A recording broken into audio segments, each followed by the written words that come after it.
Damang-dama na nga ang lakas ng hagupit ng hangin at ulan sa ilang probinsya sa Mindanao na dinaanan ng Bagyong Pablo. Kabilang na po dyan ang Agusan del Sur at Surigao del Sur. Bukod sa mga nagtumbang mga punot na sirang mga bahay, ay nagulat ang mga residente ng anurin sa ilog ang tonelalang troso. Nakatutok doon live si Gigi Manikat. Gigi. Mike Melitungan, tumambad sa mga residente ng Agusan del Sur ang matinding pinsala na iniwan ng Bagyong Pablo sa pagdaan nito kanina. At maraming bahay ang pinadapa, kabilang na ang isang lumang simbahan dito sa Agusan del Sur. Ganito kalakas ang hagupit ng Bagyong Pablo dito sa Bunawan, Agusan del Sur. Pinadapa ang ilang mga kubo at hindi rin pinaligtas ang simbahang ito. Ang ilang mga residente pilit na inililigtas ang kanilang kabuhayan. Kabilang na ang baboy na ito.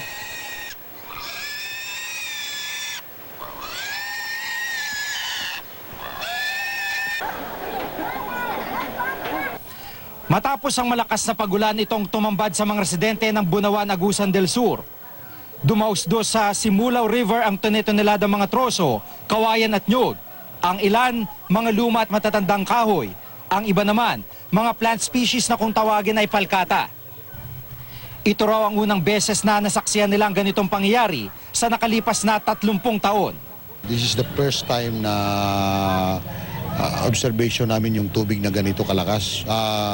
Ano kami dito, yung sanay na kami sa mga baha pero hindi ganito yung kuryente kabilis. Malakas na malakas talaga at saka may ang daming debris.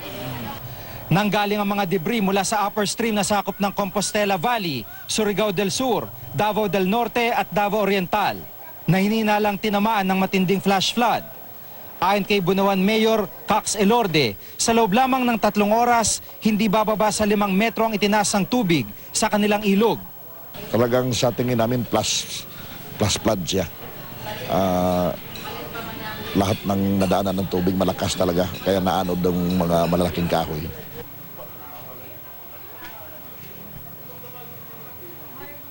Ang ilang residente naman, kahit na delikado, gumamit ng mga bangka para manguha ng mga inaanod na kahoy. Plano naman daw ng lokal na pamahalaan na sagipin ang mga naanod na kahoy para gamitin sa mga nasirang tahanan. Ang mga debris na nanggaling sa Simulaw River ay maaanod hanggang sa karugtong nitong Agusan River. At kung ano magiging epekto nito sa mga komunidad sa ibaba ay di pa masabi ng mga lokal na opisyal. Isa sa mga nasasakop ng Agusan River ay ang siyudad ng Butuan.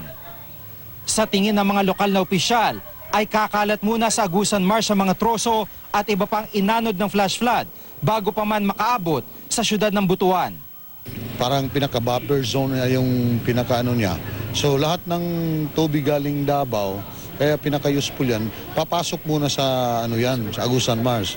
Kaya hindi mag-plus flood doon sa Butuan City dahil makukontrol ng Agusan Marsh yan.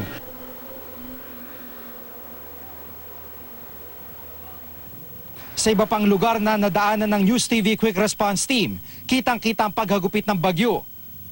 Itinagilid ng malakas sa hangin ang mga posting ito sa bahagi ng Rosario, Agusan del Sur.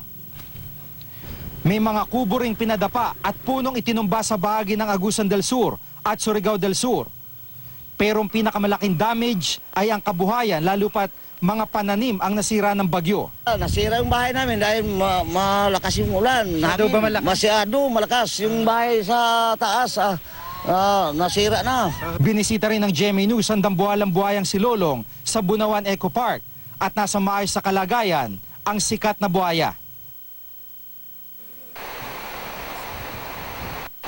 Sa Inatwan, Surigao del Sur naman, pasikat pa lang ang araw, dama ng bagsik ng bagyo.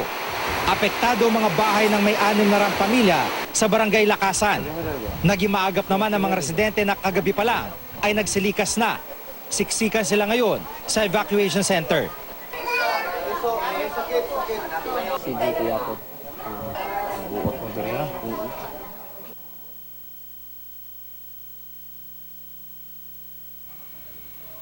Patuloy nga ang monitoring ng mga lokal na opisyal dito sa Bunawan kung saan tutungo yung mga troso na kanina ay nakita nating inaano dito sa kanilang ilog at yung mga barangay sa ibaba.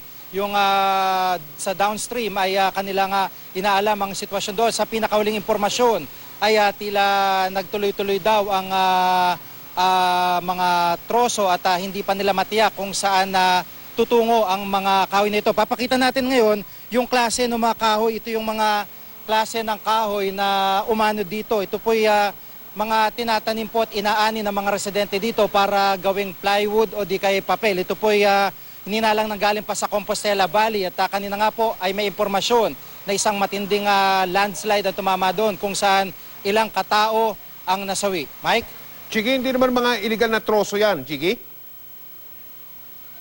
Inalam natin yan, Mike, at hindi, ito yung sinasabi ng DNR na mga planted species kung tawagin. Ito yung talagang tinatanim nila para anihin at hindi ito yung mga illegal na troso. Kaya lamang, kung ikukumpara ito doon sa mga matatandang puno, medyo mababaw yung ugat nito dahil ang mga edad nito, mga 5-7 taon lamang. Kaya yung ibang mga nadaanan din natin ay ibinuwal ng Bagyong Pablo kanina. Ito rin, medyo naani na mga kahoy na ito at naghihintay na lamang na ma-load sa mga truck. Pero sa kasamang palad, mula sa mga kabundukan ay dumausdos sila dito nga sa Simulawa River na naglalagos patungong Agusan River. Mike? Maraming salamat, Jiggy Manikad.